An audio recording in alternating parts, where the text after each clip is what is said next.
Magandang araw sa inyo lahat. Ngayon ay uusapan natin kung ano nga ba ang teoryang deconstruction. Ang teoryang ito ay hindi madalas na ibibigay gaya ng mga teoryang Marxismo, Feminismo, at Humanismo, Naturalismo, maliban na lamang kung talagang ninais ng inyong guro na magsuri kayo ng ganitong teorya. Ngayon, ay nais kong ibigay sa inyo kung ano nga bang ibig sabihin ng teoryang deconstruction. Narito ang unang katuturan. Sinasabi na ito ay teoryang pampanitikan kung saan ang karaniwang istruktura ng kwento ay hindi sinusunod. So kung maaari, may marami sa mga teorya na ang mga panitikan natin ay nagsisimula sa noong unang panahon o di naman kaya ay doon sa konteksto na magpapakilala ang mga tauhan, doon sa konteksto na pwedeng magsimula sa tagpuan, hindi siya lehitimo na kung ano yung mga nakagawian nating mga panitikan ay siya rin sa mga panitikang na aayon sa teoryang deconstruction. Ikalawa, ito ay natural na pagpapadaloy ng kamalayan at kaisipan ng isang tao at gayon din ang mga pangyayaring hindi karaniwang pinag-uusapan. Sa konteksto ng teoryang ito, natural niyang pinadadaloy sa ating mga isipan yung mga pangyayaring hindi naman natin karaniwang pag-uusapan. Halimbawa, yung usapin sino ang bida sa kwento o sa palabas.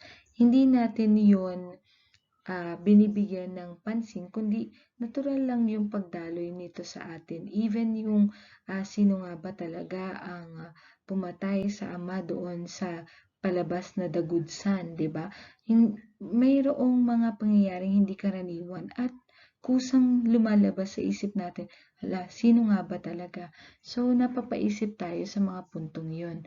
Sa teoryang deconstruction, lumilikha din ito ng serye ng mga pangyayaring magkakaugnay, subalit winawakasan naman ng mga hindi sukat akalaing pangyayari. It is just like yung mga palabas na ng mga Pilipino. Kapag mapapansin mo, narito ang salitang tinatawag nating cliche. At doon pa lang makikita mo na sa huling bahagi ng palabas ay darating ang mga pulis, ngunit huli na nang sila ay dumating. May mga palabas rin na sa huli ay makikita mo kung paano ang bida mula sa pagiging pulubi ay mangyayaring sila naman yung pinakamayaman, sila naman yung makapangyarihan at ang mga kontrabida naman ang siyang mamamatay sa huling bahagi ng palabas. Maging sa mga fairy tale at mga panitikan, mayroong mga konteksto na ang kontrabida ang siyang nagpapakasal or sumisira ng mga happily ever after ng mga pagwawakas ng mga panitikan. So, naroon ang ideya ng teoryang deconstruction. Sinasabi rin na salungat ito sa mga nakagawiang siklo na nakakahon. Meron tayong mga sinasabi na kailangan kapag nagsusuri ka ng panitikan, lumabas ka doon sa kahon na sino yung bida, sinong kontrabida, anong nagawa ng mga karakter, ng mga pantulong na karakter, kundi sumasalungot ito doon sa ganong siklo, doon sa ganoong cycle. Kumbaga sa mga mapapansin mo kapag sinuri mo ang mga kwento, magkakatulad na sila, kagaya ng mga kwentong bayan na kaugnay ng mga teori ng kwento ng Ibong Adarna. May mga nagkasakit na amang hari, das may magpapagaling o di naman kaya may mga karakter na paparusahan ng mga diwata at ng iba pa. So ganun yung danas ng mga teori ng mga panitikan na mayroong teoryang deconstruction. Bilang halimbawa, gaya ng sinasabi ko kanina, sa mga panitikan natin, laging bida ang mabuti sa mga babasahin o palabas at madalas na nangingibabaw ito sa mga wakas ng mga babasahin at mga pinapanood natin. Ang kontrabida naman yung malakas subalit natatalo sila sa bandang huli. Yun yung isa sa pagbabago ng siklo kapag gagamitin natin ang teoryang dekonstruksyon. Parang nagkakaroon ka na ng ideya kung paano mo babaguhin ang isang karaniwan ng pangyayari. Ikaw na bilang karakter, bilang reader, na nagbibigay ng kritisismo sa panitikan ang magbibigay ng paano kung, 'di ba? Paano kung hindi napatay ng bida ang kontrabida? Paano kung ang bida ang siyang nakagawa ng malaking krimen? Ano ang possible na mangyayari? So nagkakaroon ka na reader o mambabasa ng sarili mong kritisismo na hindi nakabatay sa kung ano yung sinulat nga ba ng manunulat. Kasi sabi dito sa teorya ng deconstruction, ikaw na mambabasa ang kailangan tumuklas kung ano ang nilalaman ng panitikan ng mga palabas, ng mga sinusuri mo, hindi sa kung ano ang konteksto ng mambabasa ng manunulat. So ano yung layunin talaga nito? Ang una ay ang ipakita ang iba't ibang aspekto na bumubuo sa tao at mundo. Tinitignan natin yung mga panitikan, yung mga karakter na nag-uugnay doon sa loob ng kwento sa pagitan ng pagiging tao at sa pagitan ng taong umiiral sa mundo. Ikalawa, pinapakita ang mga paniniwala ng ibang pilosopo at manunulat na walang iisang pananaw ang nag-uudyok sa manunulat na sumulat, kundi pinaghalo-halong pananaw ang nais iparating at ang kabuuan ng pagkatao at mundo. So talagang ang teoryang dekonstruksyon ay ang kaugnayan ng pagiging tao mo dun sa mundong iyong ginagalawan. So, sinasabi rin dito na hindi ka lang sumulat bilang manunulat ng iisa yung pananaw na bitbit mo sa iyong pagsulat, kundi marami at pinagalo-halo yung mga pananaw na yun. At naaayon yung pagpapalutang ng mga pananaw na yun doon sa kung paano nakikita ng reader o ng mambabasa yung pananaw na gusto mong palutangin.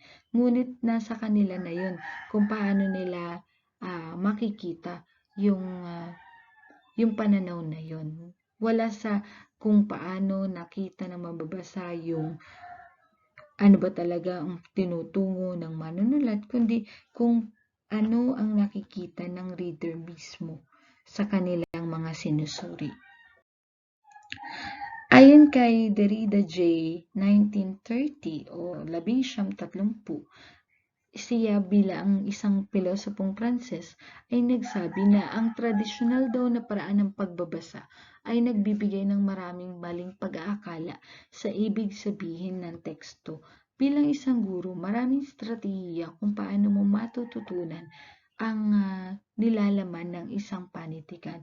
Subalit naririto rin ang kontekstong paraan ng pagbabasa ng mga panitikan. Meron tayong paraan na sinasabi nga nating traditional, yung tipong titigil ka tapos tatanungin mo mga mag-aaral kung ano yung nakikita nila na susunod na mangyayari, kung ano ang alam nila na ginawa or pananaw ng manunulat, kung bakit niya isinulat to, kung bakit niya nilikha ang karakter na to. Pero pinapasabalian ito ni Derrida Jack dahil siya ang nagsagawa o nagpasimula ng teoryang deconstruction. Sinabi niya na hindi daw maaaring tanggapin lamang natin ang pananalita dun sa loob ng teksto. Hindi natin pwedeng tanggapin kung ano ba talaga yung sinasabi ng manunulat dahil magbibigay lamang ito ng pinaraming lehitimong interpretasyon ng teksto. Nakikita natin kung yung paraan ng pagsusuri natin sa mga character, yung mga maraming interpretasyon natin dun sa mga character nila. So, yun yung nakikita ni Derrida kung bakit naririto ang kontekstong ang teoryang deconstruction na sinasabi niya hindi natin basta-basta dapat tanggapin kung ano yung nandoon na pananalita, paraan ng pagpapahayag sa loob ng teksto ng mga manunulat, kundi kailangan nating maging subjektibo, kailangan nating magtiwala sa mga sarili natin bilang mga kritiko kung ano ba talaga yung pagkakaugnay ng karakter dun sa mundo na ginagalawan niya sa loob ng panitikang ating sinusuri. Kasunod dito, may mapanghamong ideya talaga ang teoryang deconstruction. Ito ay nangahamon sa mga kanluraning ideya na yung mga teksto kasi doon kapag binasa mo, parang iisa lang yung daloy. Pero dito, mayroong pagbabago na dapat paunlarin. Kaya lumulutang sa mga pagsusuri ng mga palabas, ng mga panitikan, yung bagong estilo, yung bagong tipo. Kasi nga, hindi lang tayo nandoon sa kahon sa kung sino ang karakter, sino ang bida, sino ang kontrabida, ano yung suliranin, kundi dahil sa teorya ng deconstruction, nagkakaroon ng panibagong kwento na nakabatay naman sa mambabasa kung paano niya lilikhain yung pagbabago na nais niyang gawin dun sa mga pagkatao ng karakter na makakasalamuha o makikisalamuha sa mundong kanyang ginagalawan. So, yun yung teorya ng deconstruction. Parang sinabi nga ni Derrida na maling tao sa maling dahilan. So, kapag mali yung nagsusuri, nagkakaroon din ng maling interpretasyon doon sa kanyang ginagawa. So, para lang yung minahal mo siya, pero mali yung pagmamahal na yun kasi mali yung taong minamahal mo. So, yun yung konteksto, ano? Simple, pero I hope na iintindihan mo. Kasi talagang masalimuot ang pag-aaral ng theory and deconstruction kung hindi mo naiintindihan mismo kung anong ba talaga ang kahulugan ng deconstruction. Pag sinabi mong theory and deconstruction, maraming layer ng kahulugan ito. Naririto ang sarili mong pagbibigay ng interpretasyon sapagkat ito ay subjektibo. Naririto rin ang tunggaliang tao laban sa lipunan. Makikita mo kung paano nakikipagsapalaran ang tao kasama ang kanyang pagkatao sa kanyang mundong ginagalawan. Dahil yun talaga yung sentro ng teorya ng deconstruction. Karagdagan, pagpaparating ng kabuuang pagkatao at mundo. So, gaya ng sinabi ko kanina, reader-responsive criticism. Kung ano ang response, reaction, opinion ng mambabasa, iyon ang tuturing nating kritisismo. Nasa konteksto niya, hindi nasa konteksto ng kung ano ang dahilan ng manunulat, bakit niya sinulat to, bakit niya nilikha ang karakter na to, etc. Nakatuon sa kung ano ang danas ng mambabasa sa kanyang binabasa, sa kanyang pinapanood. Ikalawa, pabago-bago ang tipo ng lengguwahe. So, hindi siya yung lahat ng damdamin ay iisa, kundi ang pagkakagamit ng lengguwahe ay magdudulot kung paano nito dadalhin ang reader sa kaugnayan nito doon sa mundo na dapat niyang makita sa mga karakter na gumagalaw doon sa kwento. Next, ang danas rito ay yung pagbabago ng unang pananaw mo sa akda kapag nalaman mo na ang pangyayari. Yung tipong, okay, naintindihan ko na. Kaya pala itong character na to, ganito ang ginagawa kanina. Okay, kaya pala sumingit ang isang character na to. So, naunti-unti mong nauunawaan yung pag-aakala mo, yung una mong pananaw, dun sa una mong tingin sa pamagat pa lamang ng kwento. Alam mo na may mga nakawa na mangyayari, pero hindi pala. So, ganun yung nangyayari sa teoryang deconstruction. At ang huli, nakasentro ito sa pagbibigay ng pagsusuri ng mambabasa, hindi sa konteksto ng manunulat. So, yun yung idea ng reader-responsive criticism. Ang mga halimbawa ng mga palabas at panitikan ay ang dekada 70, narito din ang Paskin galing sa El Filibusterismo, narito rin ang The Good Son na palabas at ang Tataselo bilang isang panitikan. Ngayon, ano nga ba yung saysay ng mga nasabing halimbawa? Kung susuriin mo yan isa-isa, mapapansin mo na nagkakaroon ng pagbibigay pansin ng ang mga mambabasa o pagbibigay pansin ng mga mambabasa bilang mga produkto ng personal na interpretasyon sa lipunan. Kung ikaw mismo magsusuri, makikita mo na ang produkto ng ginawa mong pagsusuri ay yung personal mong interpretasyon sa lipunan gamit ang mga character na nakikita mo doon sa kwento o kaya sa palabas kung paano ang mga karakter nila nagbibigay ng interpretasyon, nagpapakilala doon sa lipunan kanilang ginagalawan. Karagdagan pa rito. Dahil una pa lamang, ang tunggalian dito mapapansin mo, tao laban sa lipunan.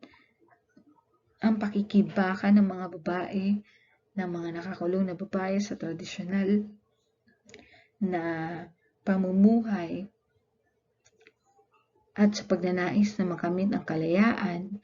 So, paano ba sila nakikibaka dito? Paano ba sila nakikipaglaban? At mula roon sa mga halimbawa ito, ay nais kong ikaw naman ang magsuri para mapalutang ang teoryang deconstruction. So, sana ay lubos ninyong naunawaan ang teoryang deconstruction dahil sa unang-una pa lang sadyang masalimuot ang pag-aaral at pagsusuri nito, lalo na kung hindi ka pamilyar sa teoryang ito. So, maraming salamat muli sa inyong pakikinig.